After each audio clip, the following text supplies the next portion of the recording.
with you in just a moment. Yeah, I did. Okay, interesting. With you in just a moment. Yeah, I did. Okay, interesting. It's not an option to. With you in just a moment.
Okay.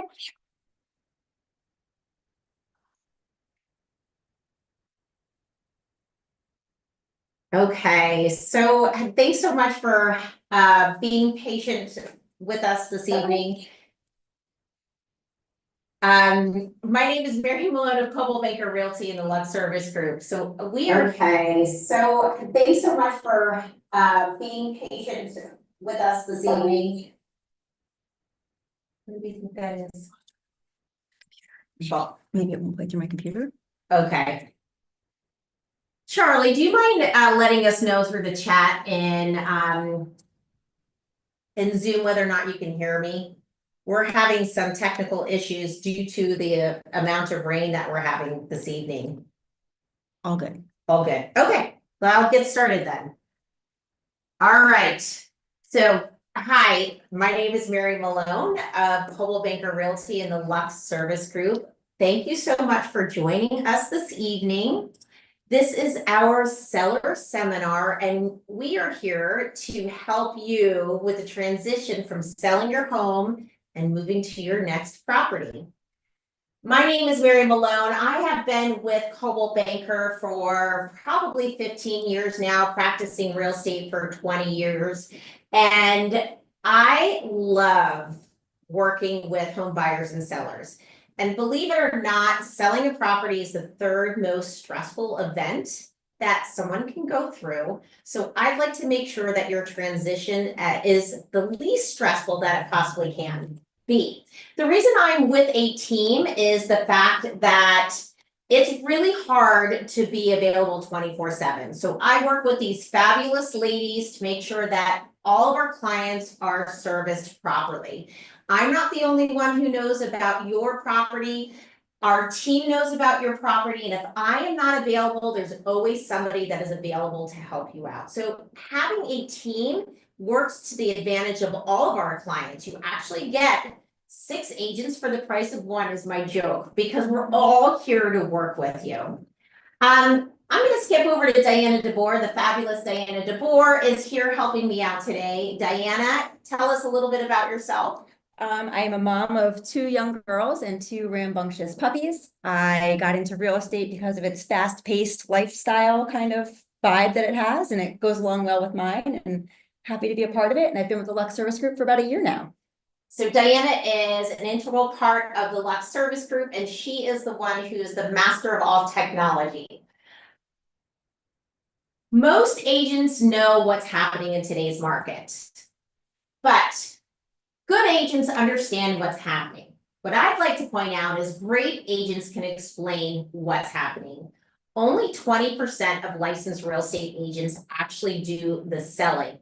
And you don't understand what's going on in a real estate transaction if you only sell 3 to 5 homes a year. We are the number 3 team at Coldwell Banker Realty, and we know how to guide all of our clients, provide you with specific strategies, as well as offer solutions. Our goal is to educate you. Your goal and your job is to tell us what to do. What determines the price of a home? So on the left-hand side, this is what determines the price of a home. Location, yes, there is a difference in price if your house sits on a double-line road or if it's in the back of a cul-de-sac. The size of a home, obviously larger square footage does offer more value than smaller square footage. Usable acreage, if you have 20 acres that's preserved or on wetlands, that is a different value than 20 acres that can be subdivided, or 20 acres in which you can build upon. So there is a difference in value with usable acreage. Age and condition of the home. So condition of the home, you as a seller, you have control of the condition of the home. You don't have control of the market conditions, and you don't have control of the comparable sales. The market conditions, they are what they are. But the condition of your home, you do have control over that. What does not determine the price of a home? Over here on the right-hand side, assessed value. Assessed value is what you're taxed on. Assessed value typically is lower than appraised or market value. So whatever you are taxed on, don't look at that as your market value.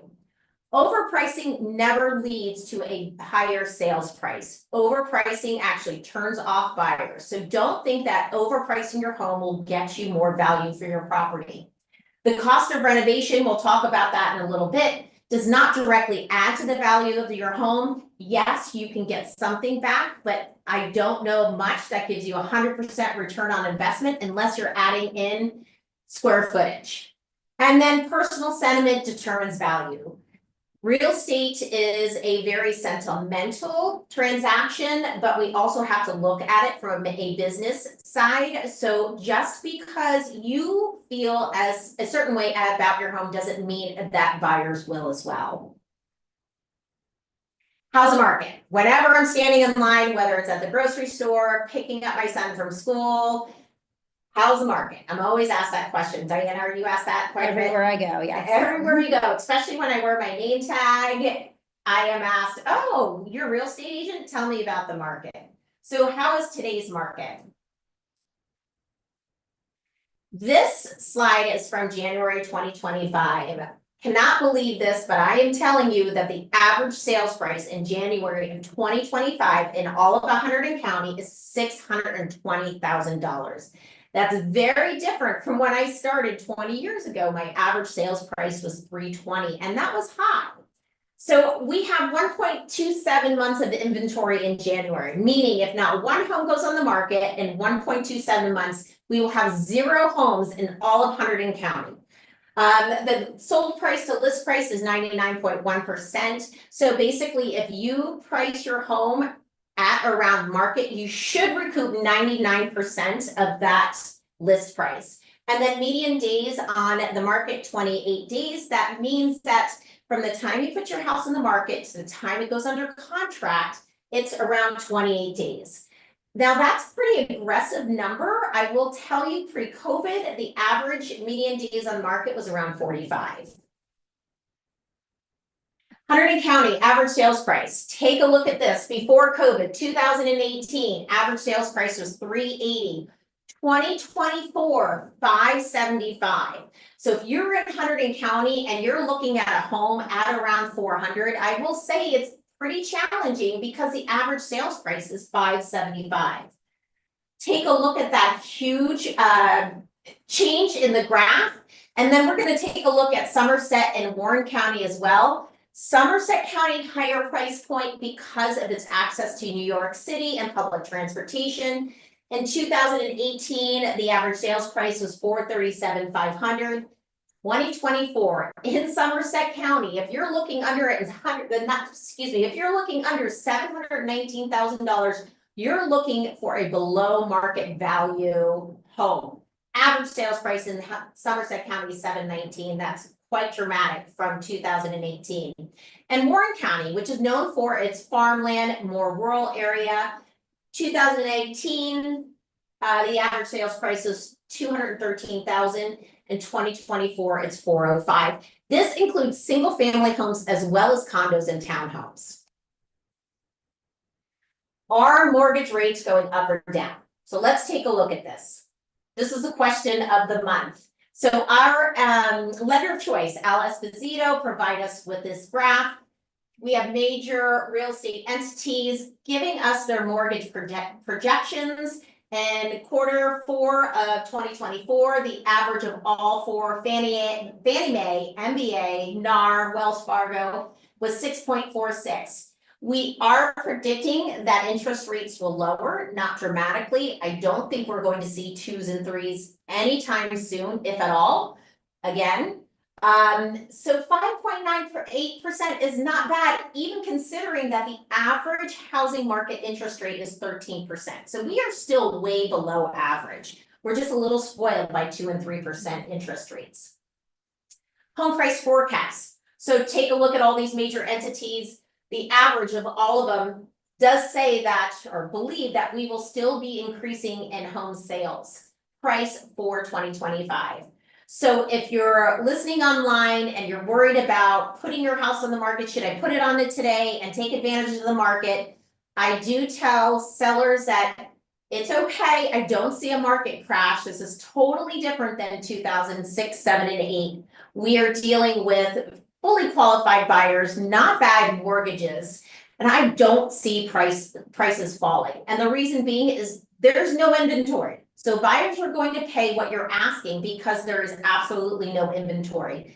Everyone predicts that we will be increasing in 2025 in average sales price.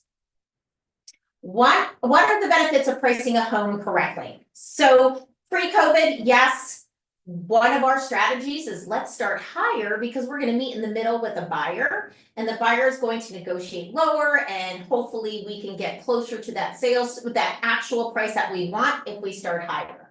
We don't do that anymore. We want to make sure we are competitive and pricing it at market value because that will attract more buyers. Buyers are savvy. They know what your neighbor's home sold for. They can look up the average sales price. They do not like overpriced homes. Also, when you put a home on the market at market value, it sells faster. There is an issue if your house sits on the market. And that's called pricing fatigue. So if you price your house over market value, and then you start doing reductions, you will actually turn off buyers. Why? Because buyers will think there's something wrong with your home, and there's nothing wrong with your home. It's just price. So make sure that you start at market value. If you want to test the market a little bit, that is fine. Again, we're here to educate you about your property. It's your job to tell us what you would like to do. I always say in this market, keep your home on the market for 3 full weekends. After that third weekend, if you don't have an offer, we should be discussing a price reduction. But don't start too high where we're doing 2 or 3 price reductions and your house is sitting on the market for more than a month. Leveraging market conditions. If you price your home at or around market value, you should be in a competitive situation where you get multiple offers. And I want you as the seller to have the upper hand. If you don't have the upper hand, then the buyer has the upper hand. When you get multiple offers, you get to choose the offer that works best for your needs. When you only have one offer, you're going to have to negotiate with that buyer because you don't have any other option. Greater buyer confidence. A buyer wants to work with a seller who is realistic. Overpricing a home turns off a buyer and also makes a buyer think that, well, if they're not realistic with the price of the home, how realistic are they going to be with me when it comes to home inspection negotiations? When's the best time to sell? Great question. Best time to sell is when it's good for you. You have the upper hand as a seller today because there is no inventory. So I did actually get an offer on Christmas Eve this year because guess what? That buyer needed to move and needed to be somewhere by the end of January. If you would like to put your house in the market in the spring and summer, this does attract a family trying to get into a home and get their children settled prior to the school year. So if it takes 30 to 60 days to find a home, that is March and April, and then 36 to 60 days to move in, that's April, May, June. That gets a family settled before the school year. That is a pre-COVID cycle. Now with the low inventory, any day that you put your house in the market is a great day because buyers still need to move. Fall, September and October, we like these buyers because they're motivated to get in before the holidays, get settled before November and December. And then when you get a buyer in the winter period, these are your motivated buyers. They're schlepping around in the snow. They're going out on cold days because they have to move. So again, on Christmas Eve this year, I did get an offer. This is a buyer that was motivated, that had to move. And it's a good time to still put your house on the market in the winter. By the way, spring market always starts after Super Bowl Sunday, which was last month.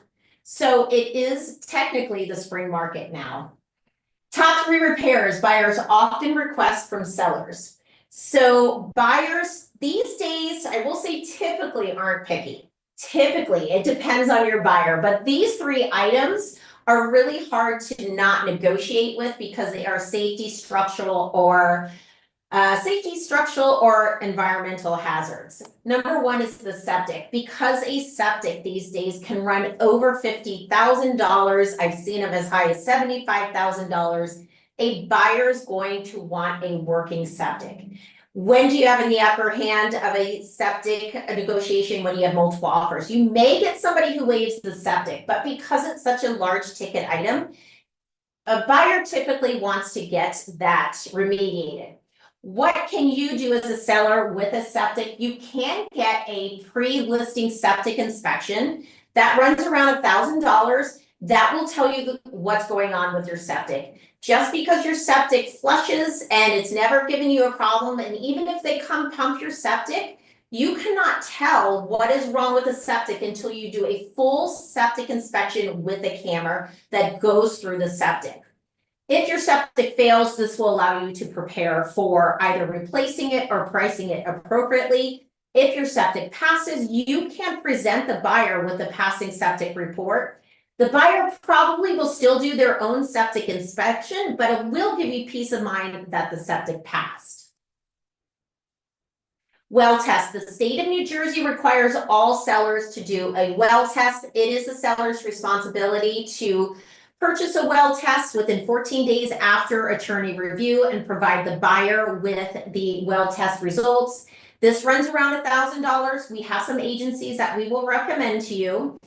There are 2 contaminants to take a look at. First contaminants are safety and health hazards. Second contaminants are taste, smell, and feel of the water. First, contaminants, it's pretty difficult to not remediate that because they are health hazards. Second, contaminants, you can negotiate with the buyer. I can certainly educate you about that. And then lastly, radon. The buyers will do a radon inspection during their home inspection. If you want to as a seller, you can certainly do one, but I always recommend save a few dollars, let the buyers do it. If your radon comes back high because this is a cancer-causing gas, buyers typically will ask you to remediate it. You can provide a credit to put a system in, or you can put the system in yourself.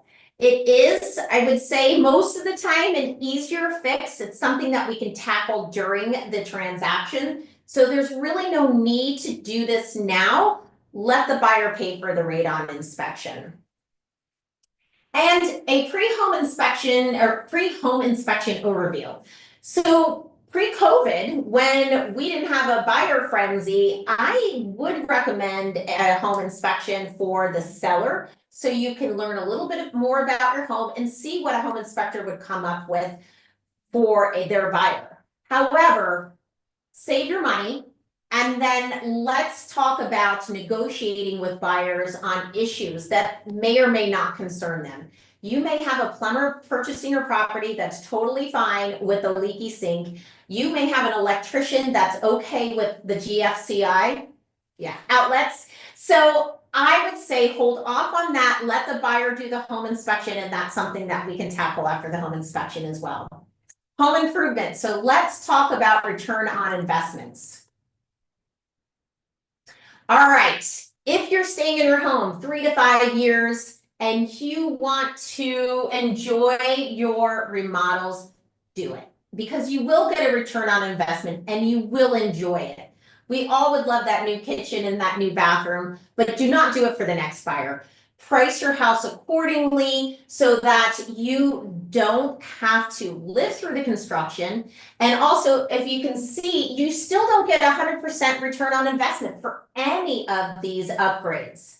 I love landscaping because first impressions are everything when a buyer comes to your home. So this is 95 to 100% return on investment because you want the first impression to be amazing for buyers. But basement finishing, even though it does add on square footage, you can see it's not 100%. Roof replacement is not, bathroom and kitchen is not as well. If your roof is at the end of its life cycle and it's leaking, I do recommend for you to replace that because it's just going to cause issues down the road. Home staging. So part of our services at the Luxe Service Group is to provide you with a home stager. I love having home stager coming through your home and help you declutter and get your house ready for photography and for your buyer traffic. Jillian of Stratford & Co. is amazing. I work with Jillian's group. They come through and help you with what you currently have to stage your home. And again, this is my cost. This is something I offer to all of our sellers. We offer to all of our sellers. I encourage you to take a look at our website after this presentation. But in 2004, for every dollar spent on home staging, whether it's painting, whether it's decluttering, whatever it is, power washing, the seller received $9 back. So home staging definitely is powerful when it comes to marketing your home. Okay, so I have a couple people here today, and thank you so much for joining me. What questions do you have for me? Go ahead, Tracy. Oh, thank you. So yes, with regard to pricing my home, I heard very clearly what you had mentioned in terms of listing it appropriately at market price. But I do realize, especially with the new laws, that I would be paying commissions on both sides in terms of to my agent as well as to the buyer's agent. Should I build that in? Because I really do want to obtain what I believe my house itself and property is worth. Would I build that in or not so much? Great question. So commission's always negotiable. So, and yes, there is a listing agreement commission, and then the buyer's agent does have an agreement with their buyer as well. You can offer commission out to a buyer's agent. You do not have to, but that is negotiable.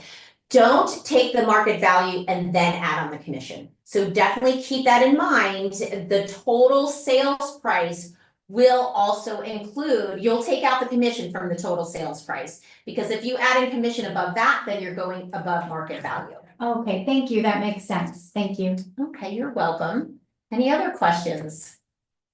So how, yes, I do have a question. So let's say I want to list, we sign paperwork. How do we set up showings and what does that look like as a seller? Good question. So the actual showings themselves. So we hire a company called Showing Time, which I love. It's a company that will help schedule agents to come through your home. You can either download an app, you can ask them to call you, you can go online for emails, or they can text you as well. So what Showing Time does is take out the middle person, who is me, and allows you to have total control of when people come through your home, and then also get prompt feedback from that agent. So let's say you were to put your house on the market today, you have an agent that'd like to see your house on Saturday, an agent will go to Showing Time, whether online, give them a call and ask for Saturday between 12 and 12:30. You as the seller can say yes, no, or propose a different time. Once you say yes, what's fabulous is after that Showing Time period expires on Saturday, that agent will get an email asking for feedback. So you should have prompt feedback as well. Most agents are really good at giving some sort of feedback, and if we don't get it within 24 to 48 hours, we typically as agents follow up with that buyer's agent as well. Now that another part, do I have to have an open house? You do not have to have an open house. That's completely up to the seller. It's something that we offer. We try to do as much as we possibly can to market your home, but you do not have to have an open house. Pre-COVID, I will say less than 1% of homes were sold during an open house. Post-COVID, because the dynamic of our buyer pool has changed dramatically, we have so many out-of-town buyers coming in. They love the open houses. It is a nice time to generate the most amount of traffic in a certain period of time. That's why I recommend them. Completely up to you. It is a little different. We're not just getting our neighbors coming through the homes anymore. We are getting realistic buyers. So that 1% is dramatically higher now. Any other questions? I do, actually. As a non-agent, I think I have a pretty good sense in terms of what my home might be worth, just as a nosy neighbor. But how does your group really hone in on the comparables? What do you use, like a tool for that? Or you, obviously you're in the business a long time, I'm guessing, so obviously you have an overarching sense for that, but how do you really dig into that? Good question. So the first thing that we do is, it's a two-step process. We really do like to come in the home and take a look at the property. Even if you have, let's say, it's a model, there's one of 3 model homes and you have the same one as the neighbors that just recently sold. Obviously, every home is different. So, and the condition of the home could be different. So we do come through, take a look at the property. I ask the seller to point out anything that I may not notice, like there's a new furnace, we did replace the roof. I'll take that into consideration. We do go back and create a formal market analysis. The second step is, at your convenience, I can come back with that formal market analysis, or we could schedule a Zoom call as well, or a conference call, and go over the market analysis. The first half will have what I offer in terms of service and marketing, and the second half will compare your homes to other homes that have sold.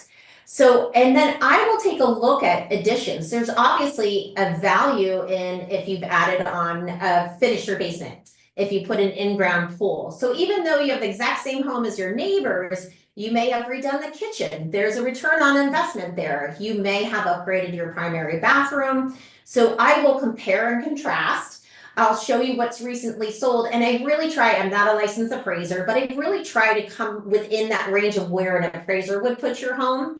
So I compare it with what has recently sold, and I will also add and subtract value for the differences in your home from other recent solds. Oh, great. That sounds very detailed, but perfect. Thank you. Yes. And again, it's my job to educate you, but it's your job to tell me what to do. There's a strategy for everything. If you price a little bit higher, let's talk strategy. If you price a little bit under market value, let's talk strategy. So whatever your goal is, that's my job, is to meet that goal. Okay, thank you. Okay, thanks again. We have a question from the chat. Okay. So should we consider painting everything neutral prior to discussing staging? We have a lot of bold colors in our home, such as hunter green and burgundy.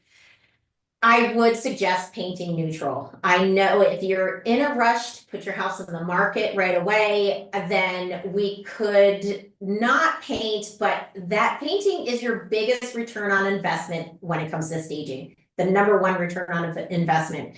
Light and bright, neutral, so that a buyer doesn't notice the paint offhand. Really, that's what you're trying to do. You're trying to be neutral so that they notice everything else besides the paint color. Any other questions? One more. Given it's a seller's market, what do you see as the biggest challenge in selling your home now? Okay, given that it's a seller's market, what is the biggest challenge of selling your home? Great question. Where are you moving to? So that is the biggest challenge. If you need a mortgage to purchase another home, we have some programs that will allow you to find that home and make an offer non-contingent upon selling your home. That's the biggest issue I see is selling your home doesn't seem to be the problem as long as you're realistic with the price. It's where are you going? So find where you're going first and let's come up with a strategy there, and then we'll talk about selling your home. If you don't need a mortgage to purchase your next home, then find that home and then put your house in the market. Most of the times, knock on wood, most of the times we can line up both. If you find that house and you don't want to take advantage of some of our programs, we can put your house in the market and try to line them both up. All right, well, thank you so much for joining me today. If you have any questions, feel free to reach out to me anytime on my cell phone, 908-797-6090. We will email you our presentation. Ask us any questions anytime, and I encourage you to go to our website at luxeservicegroup.com. Thanks so much.